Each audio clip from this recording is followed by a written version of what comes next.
دیکھیں اس میں کوئی دوسری رائے نہیں ہے کہ مرزا وہاب صاحب نے بڑی محنت کی اور بہت کام انہوں نے کیا ہے اور بہت ساری جو مشکلات تھیں لوگوں کی اس کو کم کرنے کی کوشش کی ہے، لیکن اس کے باوجود بھی بہت سارے مسائل رہ جاتے ہیں۔ جو دوسری بات آپ نے کی، میں نہیں سمجھتا کہ اس کو مکمکہ کہا جائے گا۔ دیکھیں جب آپ پولیٹیکل الائنسز بناتے ہیں تو آپ کی انڈرسٹینڈنگز ہوتی ہیں، اور اس میں یہ انڈرسٹینڈنگ تھی کہ جو ایڈمنسٹریٹرز ہیں وہ MQM کی مشاورت سے جو ہے وہ لگائے جائیں گے۔ تو اب اگر انہوں نے یہ کہا ہے کہ جی ہم سے مشاورت کر لی جائے، تو میں سمجھتا ہوں کہ اگر ان سے کوئی کمٹمنٹ تھی تو اس کو ہم پورا کرنے کے ہماری ذمہ داری بنتی ہے۔ لیکن ہمیں امید یہی رکھنی چاہیے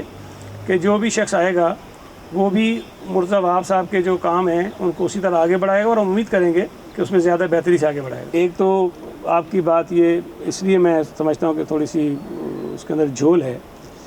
کہ دیکھیں بلدیاتی الیکشنز ہونے ہیں، انشاءاللہ تعالیٰ 15 جنوری کو ہو جائیں گے، اور اس الیکشن کے نتیجے میں نہ صرف یہ کہ کراچی کا میئر منتخب ہوگا،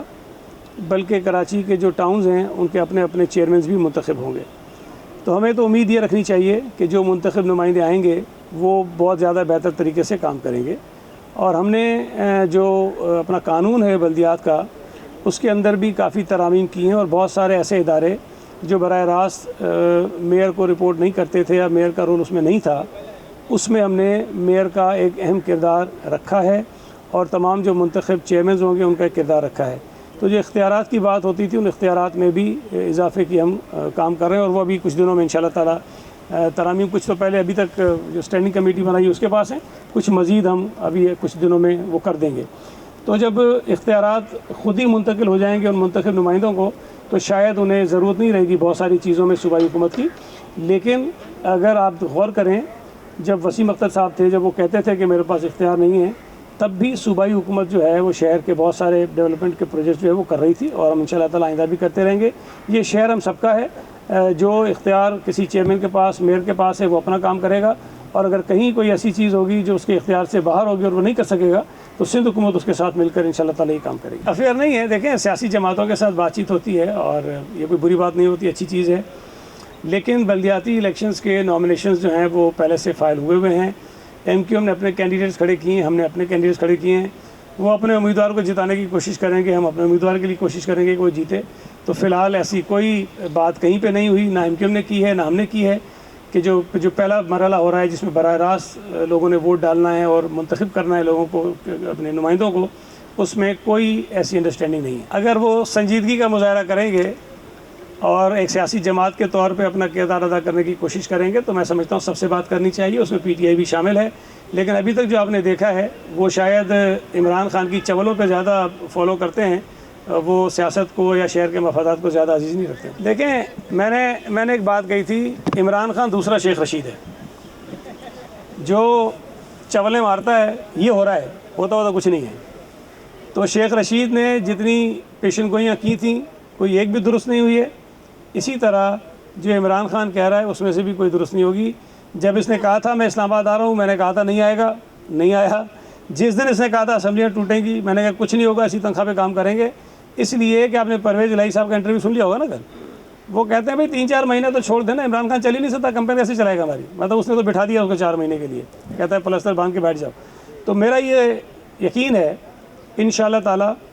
عمران خان پاکستان کی سیاست کا ماضی بن چکا ہے، جو مرضی ہے وہ کرتا رہے، جو مرضی ہے وہ کہتا رہے، پاکستان کی سیاست پر اس کا کوئی اثر نہیں پڑے گا۔ اسمبلیاں اپنی مدت پوری کریں گی، وقت پر الیکشن ہوں گے، اور PTI کو بری طرح سے شکست ہوگی۔ دیکھیں عمران خان اپنی ہر بات کی نفی کرتا ہے، ہر بات کی۔ اگر عمران خان اپنی کسی بات پہ قائم رہ جائے تو پھر عمران خان تو نہیں ہوا نا۔ اس لیے اس بات کی امید رکھا کریں کہ اگر کبھی عمران نے آپ کی بھی تعریف کی ہو تو تیار رہو کہ کل کو گالیاں آپ کو بھی پڑ سکتی ہیں، ٹھیک ہے۔ باقی جہاں تک بات ہے باجوہ صاحب کی تعریف کرنے کی اور اس کی برائیاں کرنے کی، میں ایک بات سیریسلی کہوں گا کہ باجوہ صاحب نے اپنی آخری تقریر میں یہ کہا تھا، جو انہوں نے اسپیچ کی، کہ ہمارے پاک فوج کے ادارے نے یہ طے کر لیا تھا فروری غالباً 2021 میں یا کسی وقت، کہ وہ جو اپنا غیر آئینی ایک کردار ادا کر رہے تھے، بلا وجہ سیاست میں مداخلت کر رہے تھے، اس سے اپنے آپ کو نکال رہے ہیں، اس لیے کہ وہ ادارے کے مفاد میں نہیں ہے۔ اگر تو یہ بات درست ہے، اور اس کے بعد مونس الہی اور پرویز الہی کا ایک انٹرویو آیا ہے اس میں انہوں نے ایک بات کہی ہے، تو اس کی وضاحت میں نہیں کر سکتا، اس کی وضاحت جو ہے وہ باجوہ صاحب کو خود کرنی چاہیے کہ کیا وہ غلط کہہ رہے ہیں یا صحیح کہہ رہے ہیں۔ اگر تو وہ غلط کہہ رہے ہیں تو بھی بات سامنے آنی چاہیے، اگر وہ صحیح کہہ رہے ہیں تو یہ زیادہ تشویشناک بات ہے کہ مارچ اپریل 2022 میں بھی وہ کسی نہ کسی جماعت کو کچھ کہہ رہے تھے کہ تم ادھر چلے جاؤ، تم ادھر چلے جاؤ، وہ جماعتیں اس پر عمل بھی کر رہی تھیں۔ اس میں جہاں قصور پاک فوج کا رہا ہے کہ وہ انسٹرکشن دیتے رہے غلط طریقے سے، وہاں میں سمجھتا ہوں کہ قصور ان سیاسی جماعتوں کا بھی ہے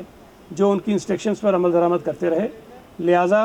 ہمیں جو اس وقت کی صورتحال نظر آ رہی ہے کہ پاک فوج یہ کہہ رہی ہے، اسٹیبلشمنٹ نے یہ فیصلہ کیا ہے کہ وہ سیاسی کردار ادا نہیں کرنا چاہتے، سیاست میں مداخلت نہیں کرنا چاہتے ہیں، ہمیں ان کو انکریج کرنا چاہیے، ہمیں ان کو سپورٹ کرنا چاہیے تاکہ پاکستان کی سیاست جو ہے وہ سیاستدانوں کے ہاتھ میں رہے، پاکستان کا دفاع جو ہے وہ فوج کے ہاتھ میں رہے، تاکہ یہ چیزیں آسانی سے آگے بڑھ سکیں۔ لیکن ہمیں تمام جمہوریت پسندوں کو اس بات پہ خوش ہونا چاہیے کہ ہم نے جس مقصد کے لیے جدوجہد کی ہے ساری زندگی کہ سیاست میں مداخلت نہیں ہونی چاہیے، آج ہم کم از کم یہ کہہ سکتے ہیں کہ وہ ادارے کے آرمی چیف ہوں یا DGISI وہ سب کہتے ہیں کہ ہم نے مداخلت نہ کرنے کا فیصلہ کر لیا ہے۔ دیکھیں، جو سیلاب متاثرین ہیں بلا شبہ ان کے بہت سارے مسائل ہیں اور حقیقتاً ان کو بہت سخت حالات کا سامنا کرنا پڑا ہے پچھلے کافی مہینوں سے، اور یہ قدرتی آفت تھی جس کا کنٹرول نہ میرے ہاتھ میں تھا، نہ آپ کے ہاتھ میں تھا، نہ حکومت کے ہاتھ میں تھا۔ لیکن ان کو ریلیف دینے کے لیے سندھ حکومت نے، میں سمجھتا ہوں کہ جتنا شاید ہمارے پاس وسائل ہیں ہم نے اس سے زیادہ آگے بڑھ کر جو پلان کیا ہوا ہے وہ کر رہے ہیں۔ ایک تو امیجیٹلی جو ریسکیو کے طور پر کام ہو سکتے تھے وہ ہم نے کیے، راشن واشن دے سکتے تھے وہ ہم نے دیا، لیکن اب ہم ری ایبلیٹیشن اور ریکنسٹرکشن کے مراحل میں ہیں،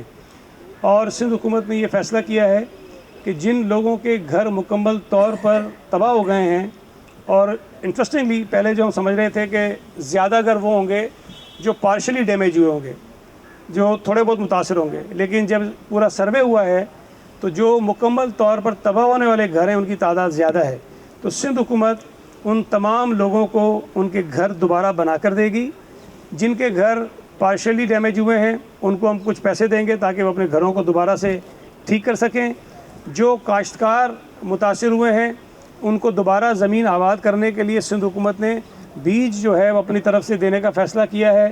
سندھ حکومت نے جو انفراسٹرکچر ہے اس پر ہم کام کر رہے ہیں۔ تو بہت سارے منصوبے ہیں جو ہم خود بھی اپنا جو وسائل ہیں، فیڈرل گورنمنٹ کے وسائل ہیں، اور اس کے ساتھ ساتھ ورلڈ بینک اور دیگر جو ادارے ہیں بین الاقوامی، ان سے مدد لے کر ہم یہ کام کر رہے ہیں، اور اس کے اندر جتنا پیسہ درکار ہے وہ شاید ہماری اور آپ کی سوچ سے زیادہ، اس لیے کہ نہ فیڈرل گورنمنٹ کے پاس نہ صوبائی حکومت کے پاس اتنے وسائل ہیں، لیکن ہماری یہ کمٹمنٹ ہے کہ انشاءاللہ تعالیٰ اگلے کچھ مہینوں میں یہ ساری جو ریکنسٹرکشن اور ریہیبلیٹیشن کے کام ہیں یہ آپ کو ہوتے ہوئے نظر آئیں گے، اور ہم بہت بڑے پیمانے پر کرتے ہیں۔ ہم سمجھتے ہیں ان لوگوں کا حق ہے کہ ہم ان کی کوئی مدد کریں۔ بدقسمتی سے نہیں دی گئی، لیکن میں یہ سمجھتا ہوں کہ یہ سلسلہ کہیں نہ کہیں رکنا ضرور چاہیے، اور یہ رکے گا اسی طرح کہ جو ہمارے آئین اور قانون میں سزائیں متعین ہیں کہ جو آئین اور قانون کی خلاف ورزی کرے گا اس کو سزا ملے گی۔ تو اسی طرح اگر کوئی آرمی ڈکٹیٹر تھا ماضی میں جس نے یہ ساری چیزیں کی ہیں ان کو سزائیں ملنی چاہیے۔ کوشش ضرور کسی نے کی تھی کہ جنرل پرویز مشرف کو کوئی سزا ملے، لیکن بہرحال وہ ممکن نہیں ہو سکا۔ ٹرائل ضرور ان کا شروع ہوا لیکن سزا نہیں ملی۔ میں یہ سمجھتا ہوں کہ سنجیدگی کا مظاہرہ اگر کسی بھی جگہ سے ہونا ہے تو ہمیں اس بات پر پختہ اعلان کرنا چاہیے، عملی طور پر اقدامات کرنے چاہیے کہ جو بھی شخص ہوگا اگر وہ وائلیٹ کرے گا ہمارے آئین کو، چاہے وہ عمران خان ہو، چاہے وہ جنرل پرویز مشرف ہو، چاہے کوئی اور ہو، اس کے خلاف کارروائی قانون کے مطابق ہونی چاہیے۔ اگر ہم کسی کو سزا نہیں دیں گے تو پھر شاید مستقبل میں پھر کوئی نہ کوئی اس طرح کی کسی کو ہمت ہی ملے گی کیونکہ حرکتیں کریں۔ نہیں، میرا نہیں خیال ہے کہ ایسا ممکن ہوگا، اس لیے کہ ایک تو جو بھی ایڈمنسٹریٹر اگر آتا ہے تو وہ چند مہینوں کے لیے ہوگا، اس کے بعد تو منتخب کوئی میئر آنا ہے، وہ MKM کا بھی ہو سکتا ہے، پیپلز پارٹی کا بھی ہو سکتا ہے، کسی اور کا بھی ہو سکتا ہے، لیکن انشاءاللہ تعالیٰ پیپلز پارٹی کا ہی ہوگا۔ اور جو کام ہم نے شروع کیے ہیں شہر میں ترقیاتی کام، وہ اسی تیزی سے جاری رہیں گے، اور انشاءاللہ تعالیٰ جب منتخب میئر ہوگا تو وہ زیادہ کام کرے گا۔ Thank you G.